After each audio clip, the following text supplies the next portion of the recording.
समझ नहीं आ रहा अपने सैलरी इंक्रीमेंट का क्या करूं। बेटा इतना क्या सोच रहा है, अपने म्यूचुअल फंड्स के एसआईपी का टॉप अप करा ले। This is the right time. क्या समझ में नहीं आया। बेटा इतना क्या सोच रहा है, अपने म्यूचुअल फंड्स का एसआईपी टॉप अप करा ले। This is the right time. आप समझा।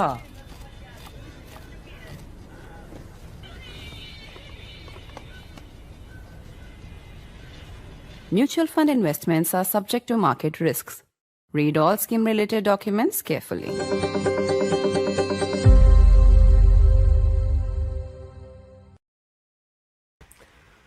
There's never a dull moment when it comes to living in the age of Donald Trump, as we all seem to be doing day on day. From an Indian perspective, a lot of the news is infuriating. The Trump administration has now announced Project Firewall. Project Firewall is meant to quote unquote stop the abuse of the H-1B visa program. Remember, this comes after a $100,000 fee has been added to this visa program. And of course, it comes as the lottery system for this visa is all set to end. There is now pressure mounting on the OPT program. That's an extended program that allows foreign students to work. That could be next. In the midst of all of this, Donald Trump is all set to meet with Pakistan's Prime Minister Shehbaz Sharif. Some reports suggest that Pakistan's army chief, or should I say field marshal, will also be attending that meeting. What is the reason for Trump's new love fest with Pakistan? Is it flattery? Is it commerce? Or is it tactics? There's a lot to talk about. I'm Barkha Dutt. You're with the Mojo story. On the program today, Foreign Minister Jai Shankar has met with Trump's man in Delhi, Sergio Gore. But remember, Gore will also be the envoy for all of South and Central Asia. Marco Rubio, in an earlier meeting, after meeting with Foreign Minister Jai Shankar, said that he hoped that the tariff situation with India would be fixed very soon. But the tensions don't seem to be fading or even declining. Trump targeted India from the United Nations stage in a rambling, bizarre speech about broken escalators and escalating wars. Today, in a social media rant, he actually wants arrests for those responsible for the fact that Melania and he were subjected to a broken escalator as well as a broken teleprompter. Trump clearly doesn't like the United Nations, but from an Indian perspective, we've got other problems. Pakistan's new love affair with Trump's new love affair with Pakistan. There he is meeting with Shehbaz Sharif. And of course, there was also that meeting with Muslim leaders, leaders from the Muslim world, Arab countries to discuss Gaza. In the midst of all of this, the Prime Minister is calling once again for Atmanirbharta, self-reliance. And let's not forget what's happening in another neighbor of ours, Bangladesh. Mohammed Yunus has met with Shehbaz Sharif of Pakistan, and he is saying openly that there are problems with India. Why Sheikh Hasina in India? So there's all of this churn going on, and it is certainly an unpredictable moment for geopolitics. To try and make sense of it all, let's welcome our panel of distinguished experts. I don't know who can make sense of Trump, but if there's anyone who can, it's these three people. Veteran diplomat Ambassador Bhashwati Mukherjee is with us. Always a pleasure to see you, ma'am. Also joining us is Abhijit Iyer Mitra, who's of course a strategic affairs analyst, also a senior fellow at IPCS. And also joining me is Padma Rao, veteran journalist who has pounded the foreign policy pavement, I think now for decades. Welcome everybody to the program. I want to start by actually getting opening comments on this H-1B visa. We'll get into Pakistan in a moment, but there seems to be a new announcement for it every day, and there are two opinions in India on how much this should matter to us. So I'll start with Ambassador Bhashwati Mukherjee. How much capital should actually be invested in this? There's one cynical feeling that says, look, H-1B visa holders are Indians, of course, but eventually they may be choosing not to be Indian citizens, and therefore, you know, how over-involved can we get in how a country defines its work visa policy? Another view says this is targeted at India. It's one more thing that's targeted at India. It's creating an anti-India kind of racism within America. And three, it could well be Trump's negotiating tactic on the tariff talks. So we can't look the other way. How do you look at it? Because today, Project Firewall has been announced. H-1B is clearly being spoken about as if it's a sort of much misused program. 71% of all H-1B visa beneficiaries last year were Indians. So, it's a no-brainer that this is going to create a certain hostility towards Indians in MAGA-driven America. Go with your first alternative, Barkha. Thank you for having me on your show. The first alternative is that we should not get over-involved in it. The reason why I say it is because I have been informed by those who know more than I do on this matter that the total cost is about $2 billion US dollars. And the H-1B visa program actually is very, very important for big tech American companies. Big tech American companies will probably just outsource these jobs out to these people in India. For instance, I'll give you a simple example from my own family. My cousin was called up. He was on holiday in London. At that time, they thought that he won't be able to get back. Now he has got back. That the first day, if you remember, they said anyone who has an H-1B visa by this cutoff date cannot go back. He was told by the company that has hired him, a very big company, that you just fly back to Delhi and you work from there until we sort this out. The next day he got a call saying fly back, there's no issue at all. So the point here is that those who already have H-1B visas, they will continue as they are. For those who don't have H-1B visas because the program is suspended, the big tech American companies will put enough pressure on Trump for him to change it or will outsource these jobs out. In the meantime, I think it's important for us not to get over involved in it because the H-1B visas, generally these people do not come back to India, unlike the Chinese H-1B visa holders. And secondly, the American diaspora, the powerful Indian diaspora in US, as you yourself noted in one of the earlier programs, is very conspicuously silent on all the things that are happening in the India-US relationship. So the hope that we had that the powerful Indian diaspora will be like a fifth pillar of support to India during this time of crisis has not worked out. The reason which they give privately is that they are very concerned about their own livelihood, their own jobs, their own status, etc. In other words, their focus is on themselves and not on their former country, mother country, India. Therefore, I would say we should cool down on H-1B visas. When H-1B visas mattered about 20 years ago, India was a different country, Barkha. You and I have gone through those days. India today is a vastly different country. And there are so many more opportunities all over the globe for these people. If they don't want to stay in India, they can go to so many other countries. I always tell them when they call me for advice, I said, my first advice is self-respect comes first. If you are not respected where you want to stay and work and make big bucks, it's not worth it. Ultimately, self-respect, dignity, and respect for your own origin is important. That's why I wrote the book on indenture, because I always said that the country which accommodates you but does not assimilate you is the country to go to. Because you, at the end of the day, you cannot be rootless. You have to have your roots. If being there means that you are rootless and you are the victim of racism and abuse and threats of being sent out, it's not worth it.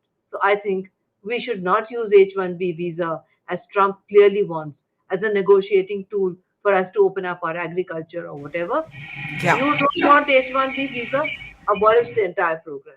We don't care. We are India, we will move on. That's my position. Okay. That helps us set the framework for the conversation. Ambassador Bhashwati Mukherjee, at least on the H-1Bs, is saying, don't fall for this. They want to scrap the program, because those who are going to seek work on H-1Bs are likely to, if not in America, look for that work elsewhere. They might even seek citizenship elsewhere. India can't waste capital on this. India can't waste energy on this. I want to open this up. Rajat Sethi, welcome to the program. Let me come to you, Abhijit, then Rajat, then Padma. Do you agree? Do you agree with Ambassador Bhashwati Mukherjee that while Trump may mean the H-1B announcements as a slight against India, as a negotiating tool, it's actually not our problem beyond a point. And ma'am seems to be saying not at all. Cool down on it, let it go. If they cancel the program, so be it. Absolutely, I agree with that 100% because the uh, trade deficit we have with America, that is entirely the remittances coming back from uh, these H-1B workers there. Uh, why are we celebrating something that deprives us of talent? We used to keep screaming brain drain, brain drain, brain drain. And for the measly price of 45 to 46 billion dollars, you now want to actually advocate for your own brain drain going off to America. Now, the thing is, this will invariably, like a lot of Trump's actions, this distorts markets. What happens when, we learned this in CBSE 6 Standard Civics, that when you distort markets, it leads to a black market, it leads to offshoring, it leads to all kinds of price manipulation and things like that. The American market, the American job market is going to get heavily distorted. This is the programming sector is going to move to other places. There is no way we can Google can do any of these companies, Google, Apple can do what they want to do without Indian workers. That number of trained people speaking English with an understanding of the English idiom and nuance, you're not going to get in bulk anywhere else. This is a bulk order. There is literally no other country that can satisfy this bulk order. So the ambassador is absolutely right. We should allow the tech companies there to waste their own money and do what they want. I also want to point out, Barkha, that this was, a very open call to corruption. Because what it says is you have to pay $100,000 unless you approach us and, convince us that you're so strategically important, etc., that you don't need to pay these $100,000. It's for the companies to do that. And what that was basically saying, well, fill my coffers. And I think if you look at the larger thing, one of the reasons Pakistan has gotten close to Trump is because those Pakistani crypto bros, they've already made Trump's family about $500 million. And let's not kid ourselves. Sergio Gore is no diplomat. This is, he's a power operator in DC with no knowledge of diplomacy, who was responsible for getting rid of Elon. He's coming here to do hafta vasuli. That's, sorry to put it crudely, but that's really what he's here for. Let's see how much. I think India has a lot of scope for hafta vasooling. Best of luck to you. Yeah, so there's a lot to talk about on the Pakistan Love Fest with Trump, but it's interesting that you say Sergio Gore, who is going to be Trump's man in Delhi, is a power operator who's coming here to do hafta vasuli. We'll come to that, but just on the H-1B, we've got two perspectives, near unanimous. This can't be our issue. Rajat, do you think differently? Do you think similarly? For a long time, we have believed that those who go on an H-1B, mostly graduates of IIT, IIM, this is your universe, they are a soft power. But the silence of the diaspora, the silence of the Indian American community, many of whom are leading these biggest technology firms, have actually called into question that theory. Now the question is this a waste of our time? Should we be focusing on something else? I have also been told when I have said this, that this is very insensitive of you. Middle class Indians take loans, they educate their children abroad, aspiration is towards America. And yes, a lot of people want their kids to not just study, but also work abroad. So, you can't be so dismissive and say this is not our problem. What do you think, Rajat? Hi, good evening to everybody. So I come with a vantage point of sailing in both the boats. I was a successful lottery winner of H-1B.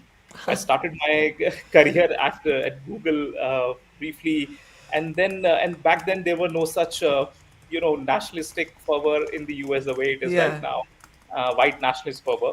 So in spite of that, I decided to come back, and now I'm running my own defense enterprise, and I have been able to poach 3 people just prior to this H1B nonsense, and get them from the top tier universities like Berkeley and University of Madison and other places.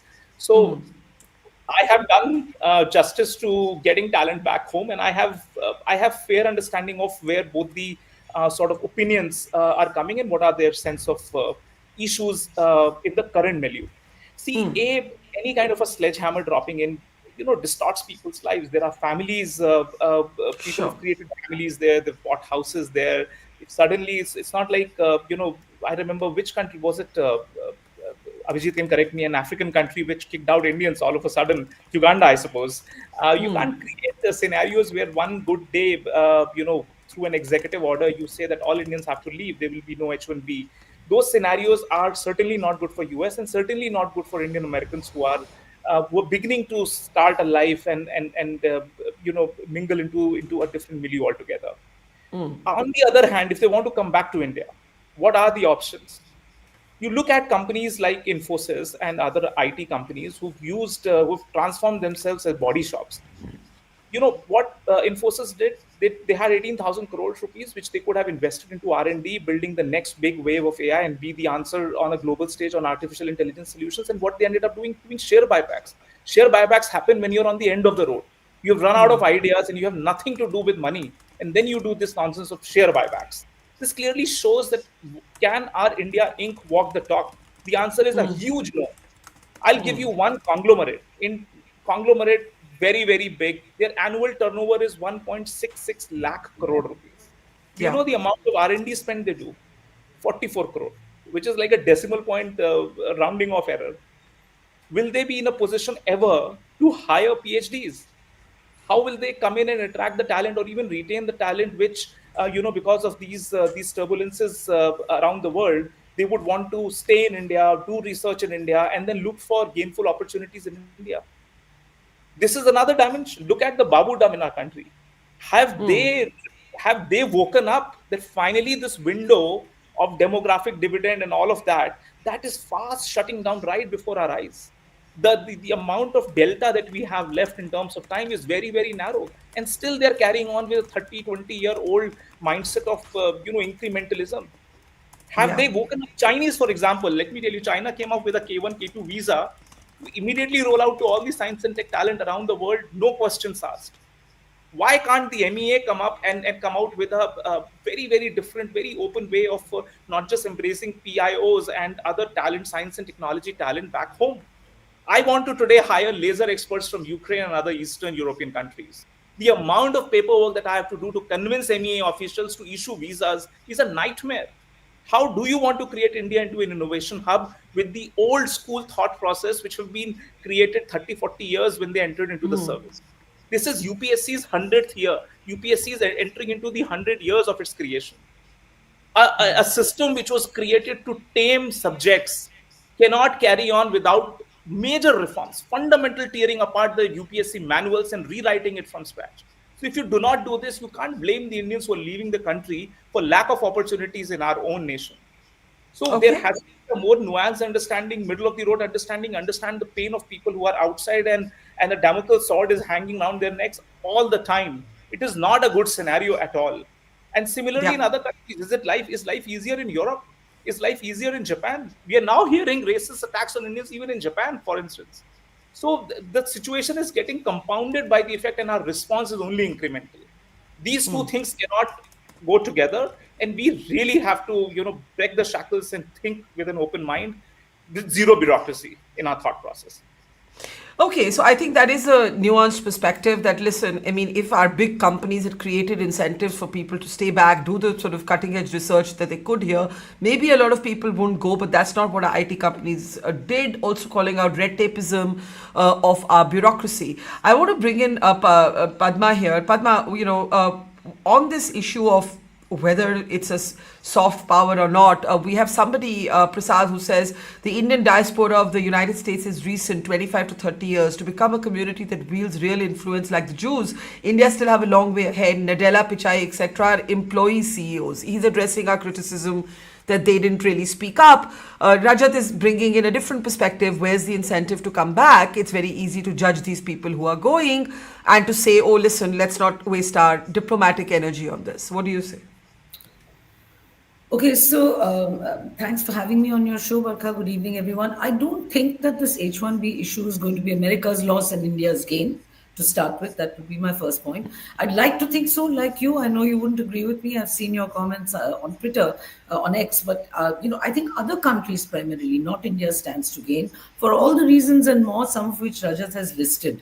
Now, for instance, Germany, the German ambassador in India, Philipp Ackermann, immediately put out a long selfie video the minute this latest announcement came, emphasizing just how much Germany needs Indian talent and how everybody should. So that is what is going to happen. Now, whether the Indians flock to Europe or not, as a backlash of the H-1B is a separate issue because there are other problems there, but that is one of the things that's going to happen. Why are they not going to come back? Zero infrastructure. Forget about, as Rajat said, India in can't walk the talk, sure. But then there are other larger reasons which are also beyond India Inc.'s control, some of which he listed. I mean, there's misappropriation, there's underfunded educational institutions, there's too much political interference, there's a lacunae altogether of educational institutions of excellence. RNO is underfunded, dogma-ridden. We still live in a very dogma-ridden society, irrespective of which religion. Pendency in courts. I mean, the list is never ending, So also, I think we should remember that, it's all very, very well to say that it'll need generations of Indians to reach the level that, let's say, Jews have in America. But this is a very different generation, the generation of Indians who are going to the United States. This is not us. This is not me, the post-freedom, idealism-filled baby boomer of today, who thinks, okay, we should come back to India. And I know, but Rajat came back. Rajat came back. Sure, no. There are always exceptions to the rule, but I'm saying that's not going to be a huge phenomenon as is being hoped and expected. A very last point, I completely agree about this deafening silence from the top Indian American CEOs in the States. Any one of my cynical generation would brush that off as typical NRI. They become more foreign than foreign, kind of thing. But one last thing I'd like to say, finally, this anti-India rant that you were talking about. I think this anti-foreigner, anti-India rant is largely amplified on platforms like Twitter. I think there's always been that underlying racism in any country, actually, of the world, including India, and especially India, I would say. It's just that platforms like X and Facebook and Instagram have amplified it. And I think and I know that there are Americans and Americans and Americans. And when I lived there, we had the dot buster phenomenon in New Jersey, when there were gangs going around lynching Indian women who had a bindi on their heads. So I've never known in America or any other country without this phenomenon. So I'm not so surprised. And as Ambassador said right in the beginning, let it ride. Let it ride. Sooner or later, sooner I think rather than later, there is going to be a backlash which is, largely going to affect America's industry itself. Barkha, I'm sorry to be braying, but I have a bad voice. No, don't worry about that. Don't worry about that. Let me just get Abhijit to come in quickly and Ambassador Bhashwati, because Rajat has brought in a kind of nuance and Padma's sort of not, halfway with what you and Ambassador Mukherjee are saying. And Rajat is making the point that, listen, our tech companies could have created a different environment. Our governments, I'm saying it in plural, by cutting red tape could have created a different environment. So today, people who are software engineers, computer engineers, who are in specialized STEM skills, you're not giving them an R&D, a research and development environment where they can research but also afford their salaries. And not everybody is ready to be a kind of ISRO scientist living frugally and delivering the moon, quite literally. Abhijit. Absolutely. But look, this is a whole of economy approach. On one hand, with all due respect to the ambassador, putting retired bureaucrats in charge of the reforms that are meant to happen is like putting, the Taliban in charge of LGBTQ rights. If people don't do it while they were in government, they can't do it post-retirement, right? This is number one. Number two, there is also a cultural problem in India where every mother whose kid has become, BSc pass thinks her son is the next Steve Jobs or uh, Bill Gates or what have you, there is absolutely no willingness to do factory floor work. And all of this comes back to the fact we haven't invested in human beings. We invest in buildings, we invest in all kinds of events and tamashas. When will we invest in our own people? Look Yeah. at bureaucrats. I think for the amount of power they wield, 2.5 lakhs a month, which is the highest rate you can get. Are you kidding me? It needs to be something like about 10 to 15 lakhs a month that you're paying them because of the, and you need to, and that goes with accountability. The problem here is we don't invest in human beings, nor are we willing to make anybody accountable. And in a situation, it is a high human value society that invests in R&D. A low human value society will never invest in R&D. They will instead invest, and if you go through these same companies, you'll see their biggest line of investment will be advertisements, right? And there's nothing you can do about it. It will just be ads, ads, and more ads, lacking any serious R&D. But that is classic of a society like this. Let me give you a simple parallel example. Why did Vietnam get all the business leaving China? Because they started a program 10 years back to train high school teachers, primary school teachers, and make factory floor workers. Where is Okay. our program to make factory floor workers? Here, But can I, factory workers but can seems I, to be a bad word. can I ask you briefly before I go to Ambassador Mukherjee and then Rajat and Padma? Yes, there are all of these problems, but there are many people who are opting, like a Rajat, to still come back, wade through all these problems and build their lives out of a sense of belonging, home, patriotism. Everybody has different reasons, maybe a combination of all of the above. To come back to the geopolitical question, while everything you've said may be true, you still do agree that we can't totally get in, we shouldn't be touching this H1B visa as a diplomatic issue, or you think we must? Because Bloomberg is reporting that India, in its negotiations, Commerce Minister, Foreign Minister are both there, is talking about this issue. We are talking about this issue. I would say it is tactically. I am not being dismissive of our local people who have their concerns, whose families are there. I think tactically it would be very dangerous for us to get involved in this issue. Because right now, us not getting involved makes it an American versus American issue between American companies and their government. The moment we get involved in it, it becomes an India versus American issue, which can then be used to, gain a lot more leverage in negotiations later on. So, Okay. tactically, in every sense of the word, even for the affected H1B workers and future H1B workers, it would be extraordinarily risky for India to get involved in that. Okay, Ambassador Mukherjee, you've already made your position clear. You've gone so far as to say let them scrap the program if they want to. You heard what Rajat said, that disruptive sledgehammer sort of policies have an impact, and at the moment they would have an impact on Indian citizens. Yes, we think they may not remain or they may not want to remain Indian citizens, but they are Indian citizens. Point one. Point two, whether we get involved or not, do we see it as a cue to read a certain kind of either hostility or chessboard move by the Trump administration? Because it's going on and on and on. It's not as if it's ended with that day. Like, every day there's a new announcement, and you now have senators talking about shutting down the OPT program, which is the training period a foreign student gets to work. I mean, it would essentially mean that America would no longer be the favored destination, I think, for many students today. But there are many who are already there and, whose lives will be thrown into tumult. Those who are already there, Barkha, will stay. And when life gets difficult for them, they will move to other destinations. They will not come back to India for the reasons which have been listed by one of my co panelists. I agree with him that the IT companies should have done much more. I'd also like to remind him that it's not retired bureaucrats who are setting the reform line. The Prime Minister has hired highly specialized people to work on this matter. And when one is talking about salaries, Barkha, I'd like to inform your audience that when I joined the Foreign Service in 1976 through the UPSC, it was a very tough exam. There were 100,000 people who gave the exam with me. I came fifth and got Foreign Service.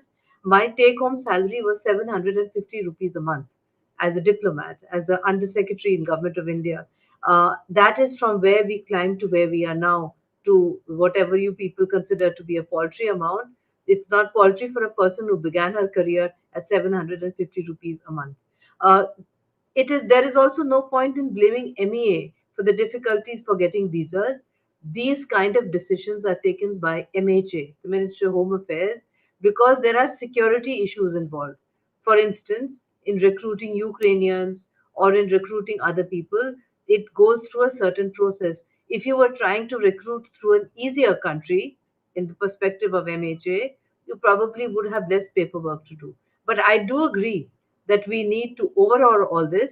We need to have an entirely new policy internally once we know clearly, Barkha, that the H-1B visa is not going to be what it was earlier, and that even when Trump goes and let's say JD Vance becomes president, he is not going to change it either. In other words, India must come to terms with the fact that it's not going to be the same cozy relationship as it was before Trump came onto his second term. And after he leaves, a lot of stuff that he is doing is not going to change because he is bringing in monopolistic measures. American industry will get used to being protected. They will not want to go back to what it was in the past. That will, in the short, medium, and long term, in my assessment, as a professional diplomat, do untold damage to America's industry, to America's status as a number one power, and to the American concept of free trade, which they had championed for so many decades. That's my assessment. And I think there's no point in bashing bureaucrats on television for nothing, because what the problem which is here is only going to get worse if you bash bureaucrats for nothing. Thank you, Barkha. Okay. Let's bring in Rajat at this point. Rajat, while I feel your frustration, this grandstanding that one breed has this special DNA who knows everything and should not be touched, and they are immune to any kind of criticism, is absolutely unacceptable in this country. When the judges are called out, the politicians are called out, the bureaucrats must be called out, and there should be no two ways about it. As a compulsory training, bureaucrats should do the paperwork of startups. Do that for 6 months, and then we will talk about bureaucratic nonsense that this country has to endure for all these years and decades and decades. Let's not try and belittle this. Bureaucrats and this bunch of CFAs who sit on documents are the biggest But are the bureaucrats making the policy? The political will can change what a bureaucrat does. So why target the bureaucrat? No, who is making the minute policies which go into the processes? I'm just saying a bureaucrat is likely to take her cue. A bureaucrat is likely to take her or his cue from what the government has framed as policy. No, not at all, Barkha. I'm telling you, try running a company, you'll understand. Government and the politicians can only indicatively tell you, okay, go and indigenize, for example, defense supply chains in our country. What does a bureaucrat do? They get up and they, huddle together, come up with a long list of absolutely unacceptable terms, put them all together just to save their own skin.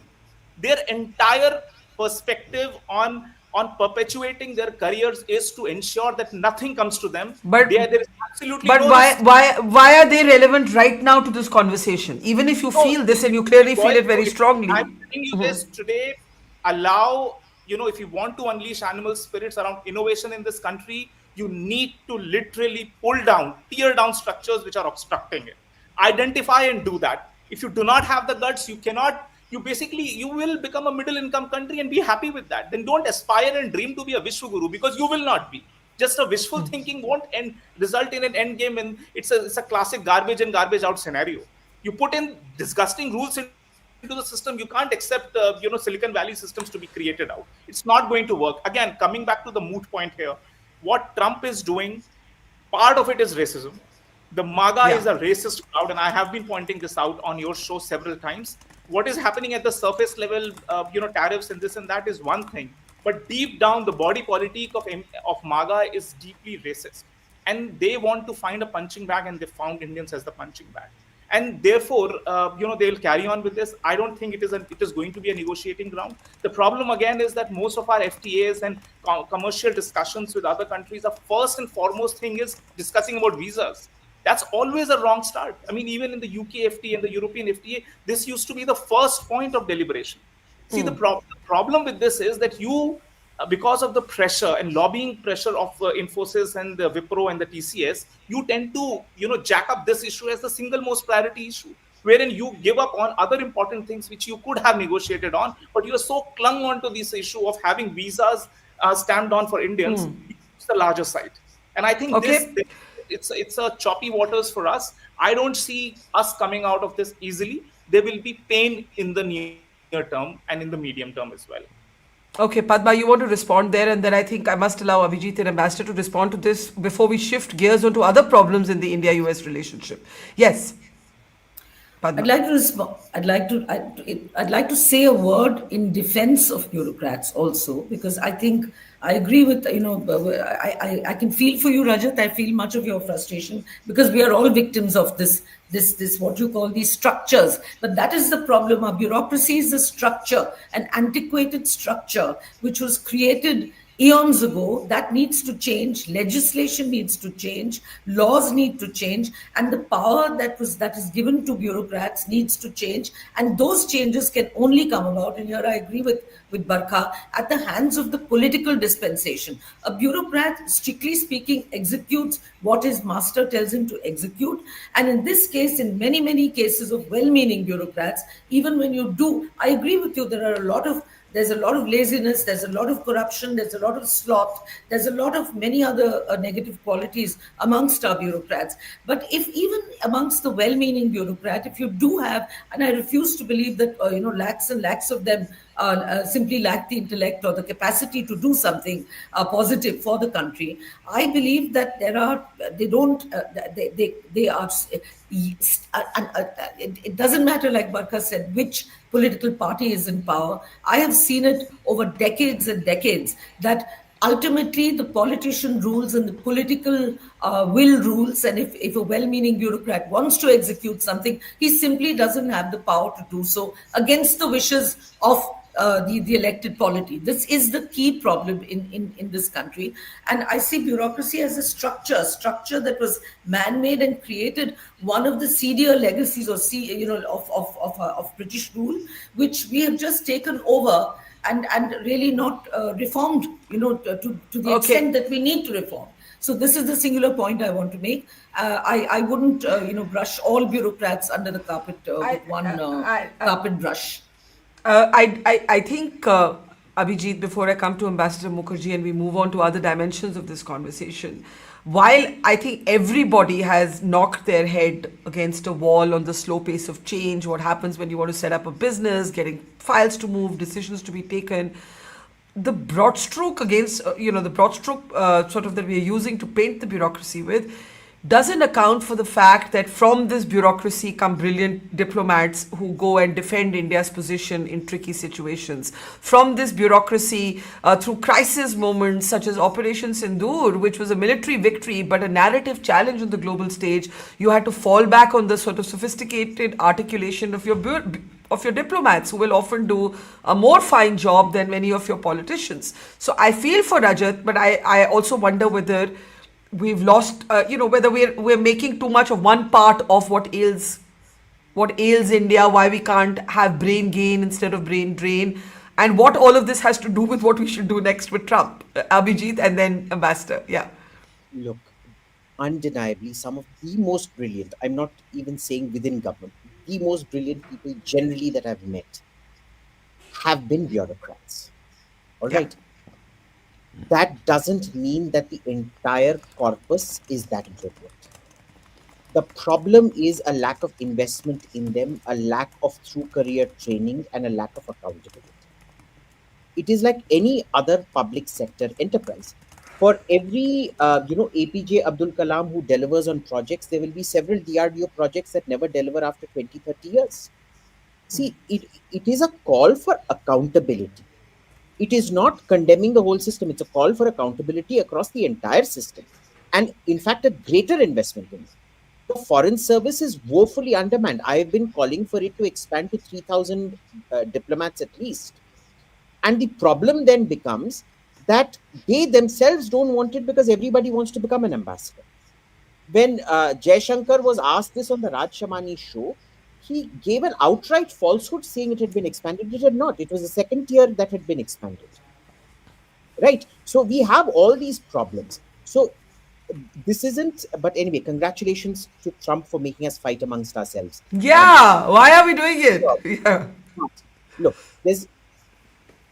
we have to understand that this is a government which is very, very, very corrupt, whose corruption in America is not being talked about because the previous government was just as rapine and corrupt. You saw all the pardons that got signed on the last day of Biden's this thing. You saw Hunter Biden tapes, which we now know were not manipulated, etc., etc. And that is why nobody wants to talk about Trump. Now, I like corrupt people. I don't like idiots because corrupt Kya people matlab? you can work with. Bring Sergio here and do what we do best. Rishwat do or Rishwat do. Laddu khilao. You're saying the corrupt, if they wear their corruption on their sleeve, you know what you're dealing with. Basically, that's Yes. what you're saying. Okay. Yes. Oh, See, okay. I know it's like this. I would much rather pay 500 to the traffic cop than spend, I don't know, a lakh fighting my case in court for skipping a red light. Okay. I do think we must allow Ambassador Mukherjee to respond because she shouldn't feel like everybody's ganged up against her because that is certainly not the intention, certainly not mine. I don't even know how we have that's a wrong Hanji. framing. It's not against her. She's been one of the finest ambassadors that we have had. But look at the system. I'll just, one point, ma'am, and then you can respond. It is Jitendra Singh made a statement just yesterday, says that no senior IS wants to be a science secretary in our country. They don't want to be. Science and technology, the whole international politics is focused on science and tech. Our DST, Department of Science and Technology, is wanting for bureaucrats to come. It is on the other side. It's actually good that bureaucrats are not coming in and spoiling DST also, but it just shows the tone and tenor. It's just a rent-seeking job that they want, broadly speaking, and not getting into and getting their hands dirty in trying to build an innovation ecosystem. No, I know you didn't mean anything personally, nor did anybody else against Ambassador Mukherjee, but we all feel somewhat prickly about being generalized. I would, if somebody started talking about the state of media, I would say, Are bapre, I'm not that, but taking the point. So I'm going to allow Ambassador Mukherjee a brief response, and then there's so much else to talk about. Ma'am, please go ahead. I just wanted to say that the debate is about H1B and not about bureaucrats. I'd also like to add that Jaishankar did not tell a lie. There has been 50% increase at the top layer of the Indian Foreign Service since this government came to power. Let me explain that earlier it was ridiculous that there were hardly 800 Foreign Service people manning 120 embassies abroad. That was the state when I joined, and there were hardly any women. Women diplomats, in fact, had a very hard time and they had to sacrifice their personal life to reach where they have reached. All that should be taken into account and not with a broad brush. And don't also confuse foreign service with IS. These are two totally different services.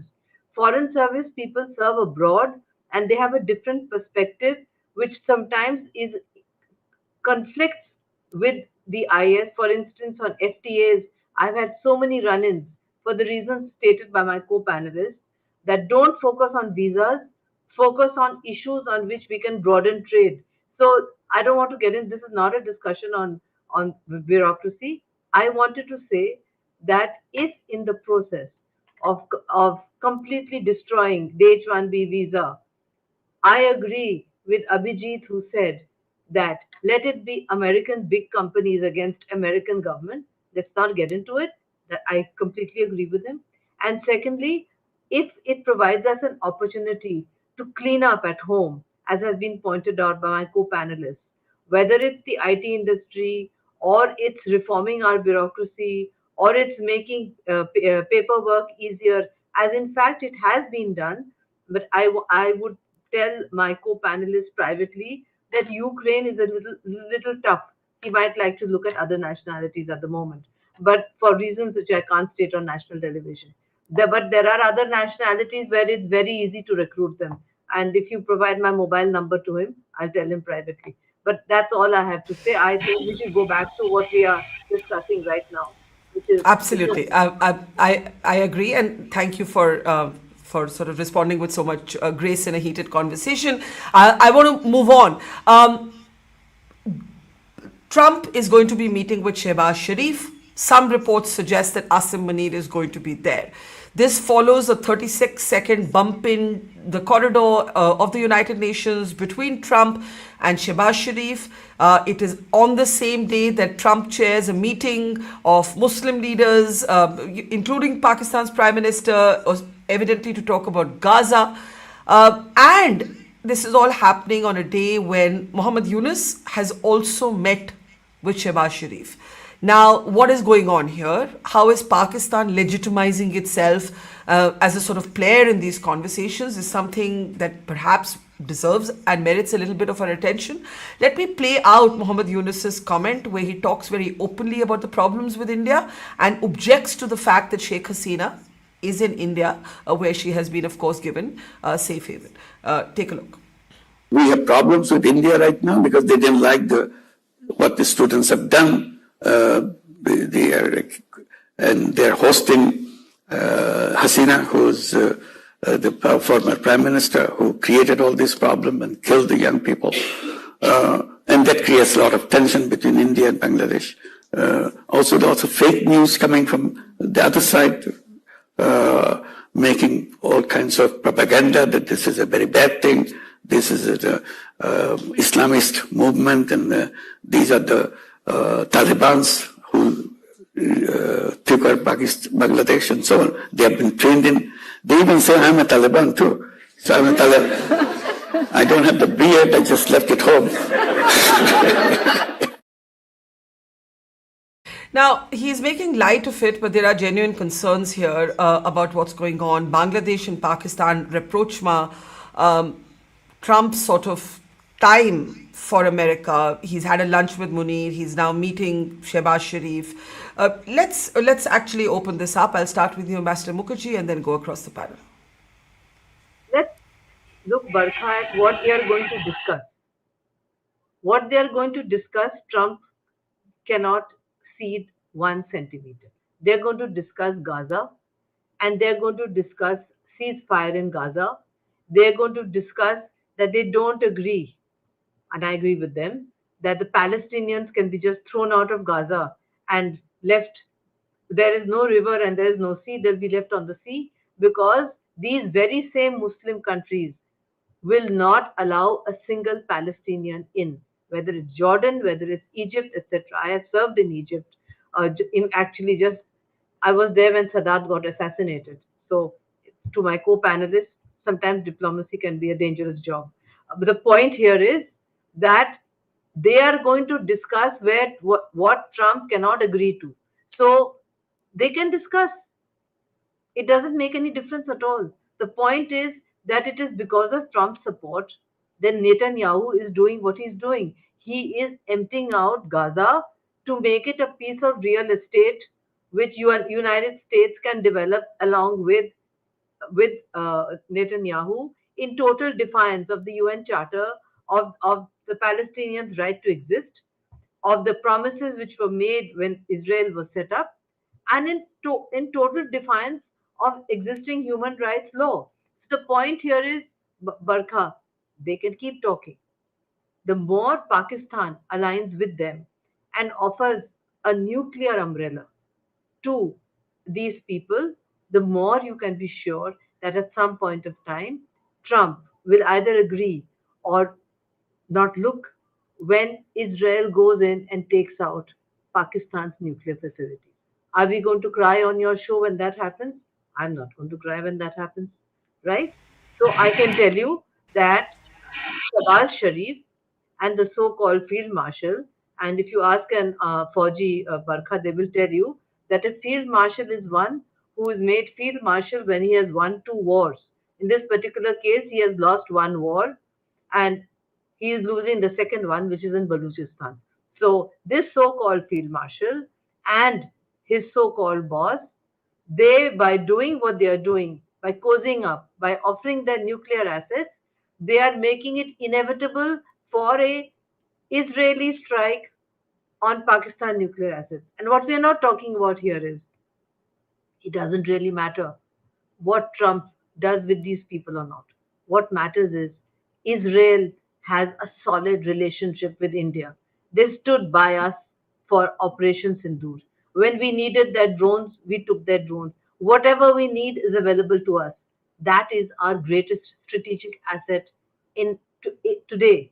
So I would be happy if the Pakistanis offered a complete nuclear shield to all these guys sitting in that room, then I would give it 3 weeks, Barkha, and we would have your next show where we would decide who's going to cry, who's going to clap when we know that Pakistan's nuclear assets has been taken out because they have those bunker bombs which the Americans have given them to destroy Pakistan's nuclear assets.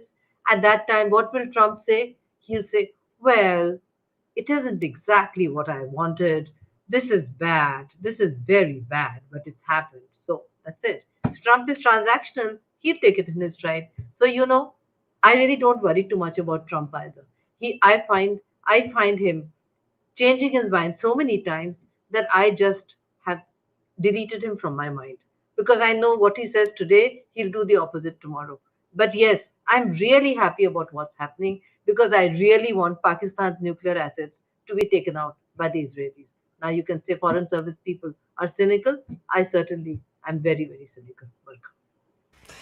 Okay, so that is quite a thought there, that while, we've been thinking about the Pakistan-Saudi Arabia pact and Trump calling his meeting with all of these Muslim and Arab leaders his most important meeting, and now he's meeting Shehbaz Sharif. Ambassador Mukherjee says, karne do, let Pakistan offer their nuclear umbrella. It's a surefire way for Israel to come and target it.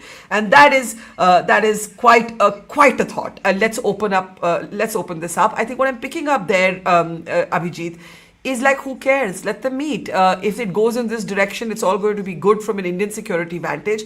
Whereas Indians, or some Indians, have been looking at this as a kind of cozying up between Trump and Pakistan that doesn't necessarily spell good news for India. How do you see it? This isn't the first time they've offered the Saudis a nuclear security blanket. In the 80s, when Saudi Arabia switched recognition from Taiwan to the People's Republic, even before they had formally recognized the People's Republic, China sold them 60 CSS-2, intermediate ballistic missiles, almost a 3,000-kilometer range.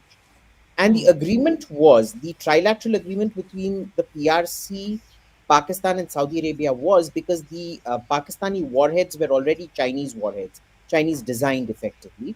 The Pakistanis would provide those warheads. What happened to that deal? Nothing, right? The Pakistanis never provided those warheads if and when they were ever required. Now, I think in private, the Saudis have gone out of their way to tell everybody, including us, that this isn't about a nuclear umbrella at all. This is about getting Pakistani mercenaries into Yemen. There are already about 3,000 Pakistani so-called trainers training inside Saudi Arabia. And we have to understand, Saudi society is very rich. You're given money just for being born a Saudi citizen. It doesn't matter if you clear an entrance exam or not, you'll get into a STEM program or whatever in Saudi Arabia. I think these people are going to go fight dirty ground wars and die out there. They're not. They are also very disappointed with their faction. So there are 4 factions in Yemen. The westernmost faction is the Houthis. The second faction, moving from west to east, is the Saudi-supported faction, which is woefully inadequate in terms of its performance. The next faction, which is the southern faction, is Emirati supported, which is, they're just sitting tight. They're sitting pretty and holding their hands. And near the Oman border, you have lots of Al-Qaeda fringes. Now, what has happened since then is the Saudis need to change that equation on the ground. They are getting Pakistan. They are going to get Pakistani troops. Don't be surprised if the Emirates signs a similar agreement with Pakistan in the upcoming months, because they don't want those Pakistani troops attacking their proxies. They will get Pakistani versus Pakistani. We're also not looking at how Iran is looking at this. Pakistani troops going into Yemen to kill Houthis. What do you think Iran is going to do?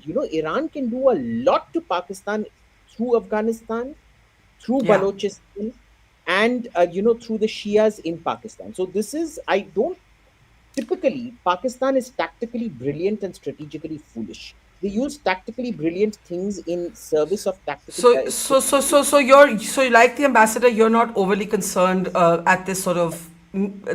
Okay, before I give Rajat the last word, Padma, let's bring you in. Trump has been fixated on the background base, after saying Afghanistan is now no longer a problem, and that you've been following that. Do we factor that into what's happening between Pakistan and Trump? I think the whole relationship, the cozying up between Trump and Pakistan, there are several elements to this newfound old friendship. I mean, this comes after a time when Trump said during his last term that, Pakistan has given the US nothing but lies and deceit.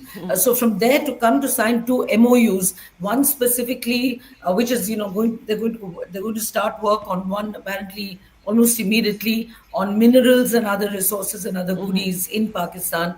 The Americans are going to invest money, and given the kind of external debt that Pakistan has, something like $130, $140 billion, the Pakistanis, Shehbaz Sharif is trying to sell that as a good enough reason to sign these agreements with the United States, and they've signed yet another agreement.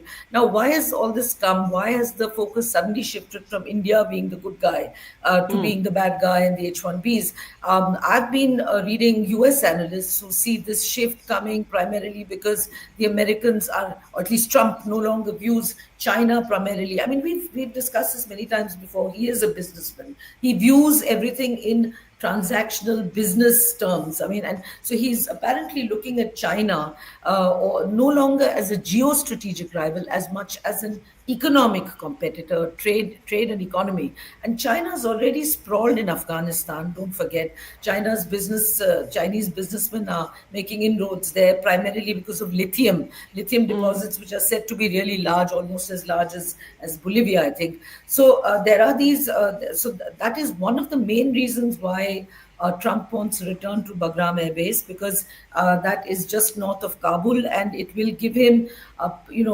vantage position to keep an eye on Iran, keep an eye on Afghanistan, keep an eye on China.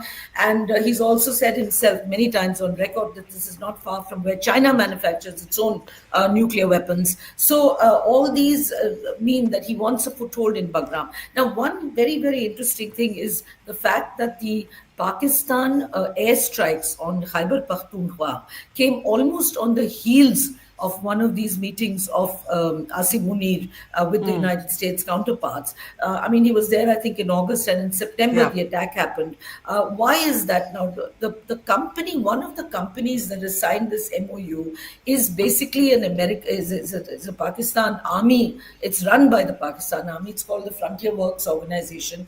And this Frontier Works Organization has gone on record and said that it is already operating mines in Waziristan region, which, remember, is in the KPK area. And they're also in Balochistan, both of which are troubled areas. So, so I see all this coalescing together into, if the Americans cannot, head back straight to Bagram, and the Taliban have made it very clear they have no intention of letting them in. It's more a question of prestige for the Taliban rather than having any, particular use for the airbase. So if the Americans can't go there, then they'll certainly establish a foothold in Pakistan. Okay. And what is the excuse then? In the name of combating Islamist terrorism emanating primarily from the Tehrik-e-Taliban in Khyber Pakhtunkhwa, and also the fact that, the excuse that there are increases in growing number of sleeper cells, etc., etc. So the same old, hydra-headed monsters going to come and bite the Americans again. So in that sense, I do agree with the other panelists. Okay, I'll give Rajat the last word. I'll just read out a comment from one of our audience members. Saurav Vishesh says, India is increasingly seen as less as a future partner for the US, but as a future peer competitor. And I think this is something which is an interesting comment. Now, the question quite simply is, how do we navigate this, right? How do we navigate this? Because now there's also domestic politics attached to it. The Prime Minister has made a couple of public statements, one saying he's ready to pay a personal price, two saying red lines will not be crossed, now increasingly calling for self-reliance. You've already said very passionately what was needed to create that call for self-reliance into actuality. My question to you now is, How do you see India navigating this space going forward? We have 2 ministers in the United States right now, but there's a whole lot of confusion about what happens next. And the Americans keep claiming that we are going to reduce the amount of Russian oil that we purchase, but that right now comes with domestic politics also. Having said that we will buy oil where we get it cheapest, there is domestic politics that will be attached to it if we dramatically reduce the oil we're buying from Russia. See, it's a certain set of geopolitical setbacks that India has had to face so far. And it's clearly not an easy set of choices that are there before us. Tanvi Madan wrote a beautiful piece today, and she herself is saying it's not like India wants to get closer to, there is no want as such to get closer to China, but the way US is pushing us into that direction, there's very little options that India has. Also, I don't see competition as such to get in. It's more of an indifference that India, the kind of convergence that we were seeing between the two nations on multiple set of values and value systems, that has been largely shredded now. I don't see value-based convergence being a broad theme over the next few years. And also, no matter how you want to analyze the Saudi-Pakistan pact, it is net negative for India. Maybe Pakistan has evolved from being a geopolitical errand boy to serving some purpose. Maybe it is trying to address some of the problems, and maybe Pakistan's problem will not become Saudi problem, but Saudi problem will become Pakistan problem. But net, the broad framework that is laid out will allow both the strategists on the Saudi and the Pakistan side to come in and fill in the finer lines over the several years. And this is why I believe that India's overall emergent role through IMEC, through having this fantastic relationship with Middle East, all of that will become a little more uncomfortable, not majorly, but therefore I'd see all these developments as a small lucky streak for Pakistan and some set of unlucky streaks for India. Therefore, all the more reason, tying in all the conversation right now, we have to wake up. This is the time, or we will lose out. Provided we want to be an ambitious nation who wants to aspire to be a Vishwaguru. If you want to be a middle-income country, be a Malaysia or a Vietnam here and there, then it's okay. But if you genuinely want to stamp your weight across the world, you need to work hard. Things won't happen by the set of luck that we have had for the past 2 decades. We will have to fight for every square inch on a global platform. Okay, I think I'm going to end there because I think the bottom line is this. We can all agree on the fact that the language that the world understands is that of hard power. Hard power over soft power. I think we have seen that now, which is not to say that we have to disown or be, not proud of our soft power. But I would say, grow like China, be like America in the America that we once remembered, not the America that we're seeing today. And so there, I think economic growth and sort of shaking yourself off from the cobweb of sloth is something we can all agree on. We can disagree on what causes it, who's responsible for it, but I think the goal is something that we will finally not end on a note of disagreement, Abhijit. We won't give Trump that satisfaction. We will end on a note of agreement. Thank you so much, Ambassador Mukherjee, Padma Rao, Rajat Sethi, and Abhijit Iyer Mitra. Always a pleasure, everybody. Thank you. See you soon. See you tomorrow. It's great to see you here. Thank you for watching our work. If you haven't subscribed yet, don't forget to click the bell icon and subscribe to Mojo Story and support independent, robust journalism.